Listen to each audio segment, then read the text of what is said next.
Welcome back. I'm Orman Beckles, aka the High Tech Nomad, and we're going to continue on with our series on using the camera on the Note 20 Ultra. So I'm not going to give you the bumper and the trailer and all that. I'm going to assume that you've already seen the first video, and we're going to just continue right on from there. So you've probably noticed I'm not going in order when I'm covering the features of the phone. By that I mean I'm not going right down 1, 2, 3, 4, 5, 6. And the reason for that is that things build on top of other things. So I want to make sure that we cover those things in a timely fashion, in a way that makes some sense, that you'll get the most out of it. I'm very happy with the comments that I'm getting back, both through email and on the YouTube page. A lot of you understood that now you know you need to pick your aspect ratio before you even start to take your picture. You have to decide, do I want a square or 16 by 9 or whatever. If you don't know what I'm talking about, if you're coming in and this is your first entry into this, please go back and take a look at video number 1 so you understand what the aspect ratio is, because I'm not going to cover that now. So we covered a lot of different things, and I'm going to cover some more of these features off to the side, but I thought we should start with, what does this button do? And you're going to say, that takes the picture, I know that much. Aha, but it does so much more. So let's take a look at that. As you can see, if I click the button, it will indeed take a picture. But what you may not know is that if you push and hold the button, it'll immediately go from photo mode to video mode. So let's say you're taking a picture of something, and all of a sudden you're saying, oh, I need to take a video. Just push and hold the button, and now you're in video mode.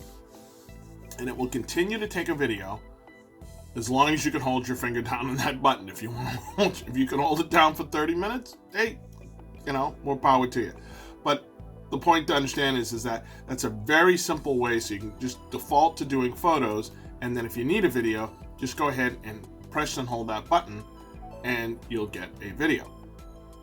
Now, the other thing you can do with that button is you can use it to take burst mode. Burst mode means it will take a bunch of pictures at once, and then you can go through and pick the ones that you want. So, for example, it will take up to 100 pictures. So if you can do it and take 10, you can do it and take 25. We'll take the 100, but I'll show you that you can adjust that. And the way that you do it is you put your finger on the button and slide it towards the edge. Slide it towards the edge. So we're going to do that now. Oh,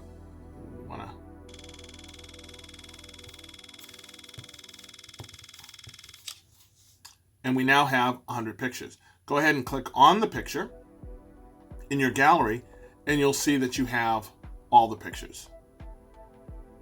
Okay? You can then click on that, and then you can select the ones you want. You say, oh, okay, that's a keeper. And that's a keeper. And that one was a good one too. And you'll say that, and it says, save those 3 pictures from the burst shot and delete. If you click that button, as you can see, it will get rid of all the rest. So we took 100 pictures, it took the 3 that we wanted, and it threw the rest out. So we have just the 3 pictures that we wanted. Okay? I use that a whole heck of a lot, especially if I'm filming something, or trying to take a picture of something like a squirrel or something that's fast moving. You can use that on a golf swing. All right? So, if it was, that's not really helpful, but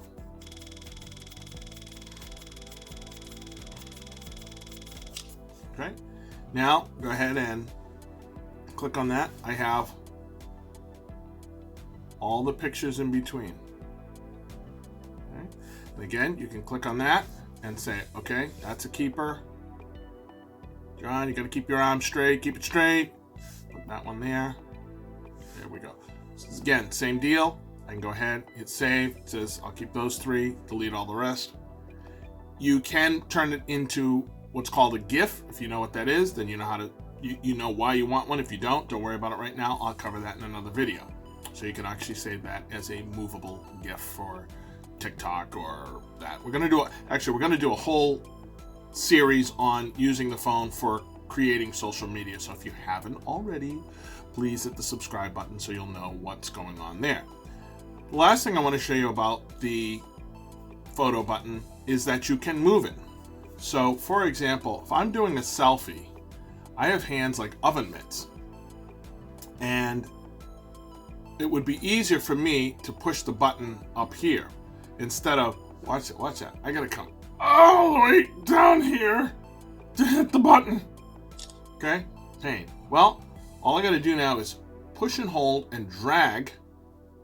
And now I have a second button. I know it's a little confusing with the best shot icon, but I actually have a second button and I can use that instead. In fact, I can continually move that with my thumb, but now I can use that to take a picture as well. Okay.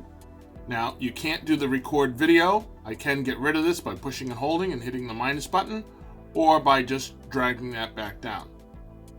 All right. So no burst shot, no video, but it's a lot easier. You know, you might even say, hey, I like to do that. I want to take a picture that way. Okay. One of the things I want to point out, which is something I actually get a lot of emails on, is somebody says, hey, I went into settings and I couldn't turn this on, or I couldn't turn that on. Let's take a look and let's go into settings right now.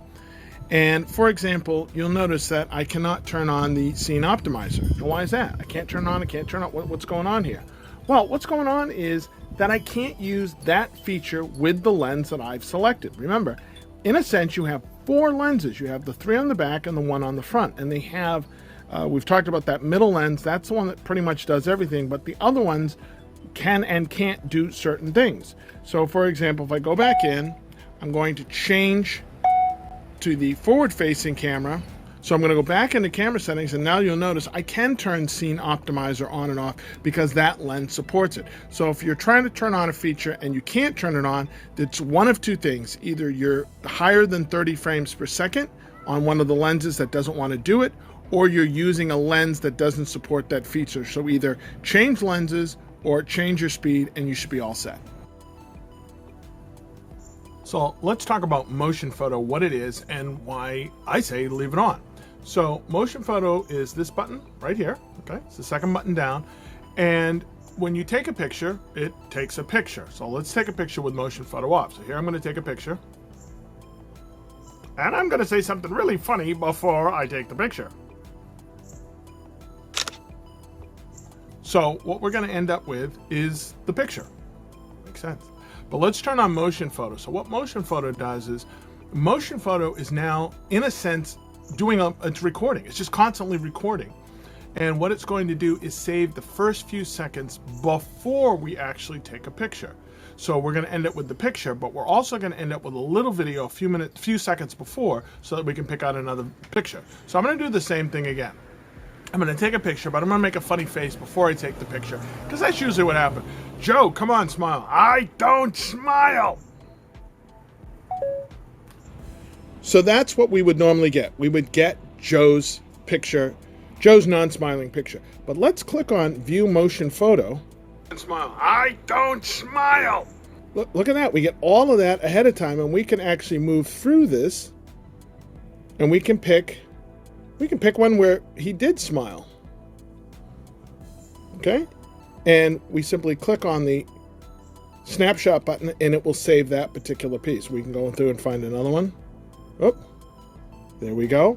Or we can even save it as a little motion GIF. So I always say just leave motion photo on, because you don't know what great stuff you're going to get by leaving that on, because in many cases the best thing that happens just before the shot. So we covered the aspect ratio. We covered that in the last video. If you haven't seen that one, go back and see that one, because everything else that we talk about is going to be based upon that. So you want to make sure you understand how that one is. All right, so let's take a look at timer. You've seen that before. You know what that is. That essentially, it's going to give you a delay of, in this case, 2 seconds, 5 seconds, or 10 seconds before it takes the picture. So the way it works out is you hit the button, let's say 2 seconds. Oh, let's say 2 seconds. We got 3, 2, 1. Takes the picture. I find that good for things that I don't want it to shake. Like, for example, when we're going to take a look at night photos, you cannot move the camera at all, or it throws a lot of blur into it. So I'll use it for that. But as you probably already know, the easiest thing to do is to just take out your S Pen. I take out my S Pen, I hold it in my hand, and every time I push the button on the S Pen, it takes a picture.